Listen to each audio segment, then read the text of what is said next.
Welcome to omega India TV news. Telangana ప్రభుత్వం oil form సాగు విస్తరణ పైన దృష్టి సారించి దేశంలోనే మన రాష్ట్రం మొదటి స్థానంలో ఉండేలా రైతులను ప్రోత్సహిస్తుందని జిల్లా కలెక్టర్ రాహుల్ రాజ్ తెలిపారు. హవేలీ గన్పూర్ రైతు వేదికలో ఆయిల్ ఫామ్ పంట విస్తరణ పథకం యొక్క సమీక్ష సమావేశం నిర్వహణ. ఈ సందర్భంగా కలెక్టర్ మాట్లాడుతూ మెదక్ జిల్లాకు 2500 ఎకరాలు లక్ష్యం కేటాయించగా ఉద్యాన శాఖలో అధికారులు కొరత ఉన్నందున గత 15 రోజుల క్రితం ప్రతి ఏఈఓ వారీగా 30 ఎకరాల చొప్పున లక్ష్యంగా కేటాయించడం జరిగింది. తదనుగుణంగా ఇప్పటి వరకు గుర్తించిన రైతుల వివరాలను తదుపరి కార్యాచరణ గురించి సమీక్షించారు.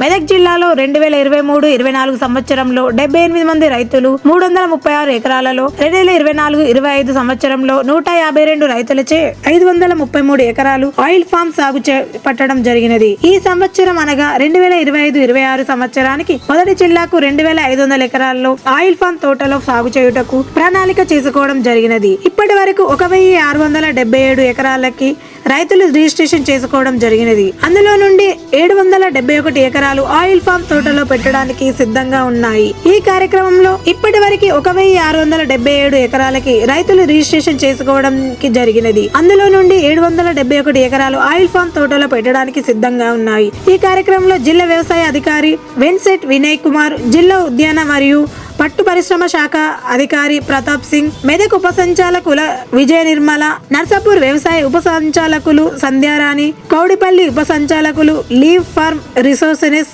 కంపెనీ మేనేజర్ కృష్ణ, మండలం వ్యవసాయ అధికారి, ఉద్యాన అధికారులు, వ్యవసాయ విస్తరణ అధికారులు, లీవ్ రావు మరియు ప్రతినిధులు, మైక్రో ఇరిగేషన్ ప్రతినిధులు మరియు తదితరులు పాల్గొనడం జరిగింది. ఒకసారి వేస్తే కోతులు రావు, ఎవరు రావు, దొంగలు ఎత్తుకోరు, ఎవరు ఎత్తుకోరు, దాన్ని మొత్తం లింక్ చేసి పెడతాం, ఎవరు ప్రొక్యూర్మెంట్ చేయాలో అవంతా కూడా మొత్తం అంతా కూడా టోటల్గా కూడా సప్లై చైన్ అంతా కూడా ఎస్టాబ్లిష్ అయిపోయి ఉంది. సో దొంగతనం చేసే ఛాన్స్ లేదు, కోతులు వచ్చి దాన్ని తినే ఛాన్స్ లేదు. సో ఎవరు కూడా అంతా దానికి ముళ్ళు అవి ఉంటాయి, ఏం కూడా చేసే పొజిషన్ ఉండదు. సో వన్స్ ఒకసారి ఫార్మర్ కొద్దిగా మెయింటెనెన్స్ చేసుకున్నాడంటే నెక్స్ట్ 20 years వరకు ఆయనకు మొత్తం కూడా ఫిక్స్డ్ ఇన్కమ్ వస్తూ ఉంటుంది. సో అంత మంచి ఆపర్చునిటీ ఉన్నప్పుడు ఆ స్కీమ్ యొక్క బెనిఫిట్స్ ఏంటి, ఆల్మోస్ట్ SC/SC రైతులకైతే ఆల్మోస్ట్ ఫ్రీగానే వస్తూ ఉన్నాయి మొత్తం అంతా కూడా ప్లాంట్స్. ఓసీ రైతులు కూడా ఏదో కొద్దిగా అమౌంట్తో కూడా వాళ్ళకు కూడా ఆల్మోస్ట్ ఫ్రీగా ప్లాంట్స్ వస్తూ ఉన్నాయి. సో అది వాళ్ళకి చెప్పాలా, వాళ్ళకి చెప్పి ఒక 5 ఎకరాల మనిషి ఉన్నాడు, ఓ 2 ఎకరాలు ఉన్నా ఆయనకి వేపియాలి, ఒక 10 acres మనిషి ఉన్నాడు, 3-4 acres అన్నా వేపియాలి. పెద్ద పట్టేదారులు ఉంటారు, వాళ్ళకు ఒక 3 years వరకు కూడా ఇన్కమ్ రాకుండా కూడా వాళ్ళు సస్టైన్ కాగలుగుతారు. చిన్న పట్టేదారులు ఉంటారు, హాఫ్ ఆఫ్ ద దీనికి వాళ్ళకి వేపియాలి. సో వాళ్ళకి ఇప్పుడు ప్యాడీ చేస్తే ఎంత వస్తుంది వాళ్ళకి. తర్వాత మీ పర్ఫార్మెన్స్ బాగలేనప్పుడు నేను చార్జెస్ పే చేసి సస్పెండ్ చేసినాక వచ్చి నా దగ్గరకు వచ్చి మళ్ళీ రిక్వెస్ట్ చేయొద్దు. సో నేను ఎవరి మాట కూడా వినను, ముందే చెప్తున్నాను. పర్ఫార్మెన్స్ అన్నదే నాకు ఇంపార్టెంట్, వేరే ఏది కూడా ఇంపార్టెంట్ కాదు. సో ఈ పర్ఫార్మెన్స్ ఒకటి ఇంప్రూవ్ చేయాల్సిన అవసరం ఉంది. సో మళ్ళీ ఇది డీటెయిల్గా మీకు ఆల్రెడీ చెప్పినాను. సో ఇప్పటికీ ఎన్నో చెప్పాల్సిన అవసరం కూడా లేదు. ఇప్పటికీ ఇది ఫస్ట్ ఇయర్ మనం స్టార్ట్ చేస్తుంది కాదు. సో ఇది స్టార్ట్ చేసి 3-4 ఏళ్ళు అయింది. ప్రతిసారి కూడా మీటింగ్ తీసుకుంటాం, ప్రతిసారి అవగాహన కల్పిస్తాం. ఇప్పుడు మీరు వేరే వాళ్ళకి చెప్పే స్టేజ్లో ఉన్నారు, మీరు వేరే వాళ్ళకి మోటివేట్ చేసి వాళ్ళకి చెప్పే స్టేజ్లో మీరు ఉన్నారు. మీకు చెప్పి మీకు మోటివేట్ చేయడం కాదు, అది ఎప్పుడూ అయిపోయింది. టూరెస్ట్ పర్ఫార్మెన్స్ మొత్తం 32 districts ఉంటే ఆ 32 districtలో 32nd పొజిషన్లో మెదక్ డిస్ట్రిక్ట్ ఉంది. ఆ ఫస్ట్ మీటింగ్లో నేను అప్పుడు చెప్పిన ఎందుకు ఇంత పూర్ పర్ఫార్మెన్స్ ఉంది అనేది. అసలు ఏం పర్ఫార్మెన్స్ కూడా లేకుండా ఆ మీటింగ్ తర్వాత కొద్దిగా ఇంప్రూవ్మెంట్ వచ్చింది, బట్ అది కూడా అప్ టు ద మార్క్ లేదు. సో ఈ ఆయిల్ ఫామ్ కల్టివేషన్ని ఇది చాలా సీరియస్గా మీరు తీసుకోవాల్సిన అవసరం ఉంది. ఈ గ్యాప్స్ అంతా కూడా ఫిల్అప్ చేయాల్సిన అవసరం ఉంది.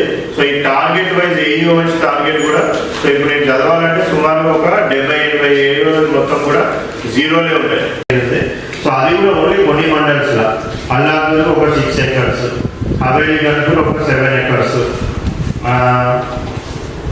నిజాంపేట ఒక 15 acres, రేగూడ ఒక 10 acres, శంకరంపేట ఒక 9 acres, శివంపేట 7 acres, టేక్మన్ 2 acres, తూప్రా 3.2. ఎల్దూరు వాళ్ళకి ఎంత ఇన్కమ్ వస్తుంది. సో దీంతో నెక్స్ట్ 20 yearsలో వాళ్ళకి ఏ విధంగా వాళ్ళకి ఇన్కమ్ ప్రాస్పెక్ట్స్ పెరుగుతాయి.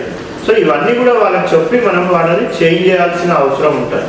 సో అది ఆయిల్ ఫామ్ని కూడా క్లియర్ కట్గా మీరు లాస్ట్ టైమే కరెక్ట్గా నేను చెప్పినట్టు చేసింటే లాస్ట్ ఇయర్ ప్రోగ్రెస్ బాగుంటుండే, ఈ ఇయర్ కూడా మనకి ఇంత పూర్ పర్ఫార్మెన్స్ లాగా ఉండకపోతుంది. సో ఇప్పుడు ఈ ఇయర్ ప్రోగ్రెస్ కూడా చూస్తే మనకి టోటల్గా మనము రిజిస్ట్రేషన్ చేసినాము 1600 ఎకర్స్కి 1677 ఎకర్స్ అంటే 546 అప్లికేషన్స్ మనకు వచ్చినాయి. 1677 ఎకర్స్లో మనం రిజిస్ట్రేషన్ చేసినాం. అంటే మన టార్గెట్కి ఆల్మోస్ట్ మోర్ దాన్ 50% రిజిస్ట్రేషన్ చేస్తాం. ఇంకా కూడా 2500 మనకి టార్గెట్ ఉంది.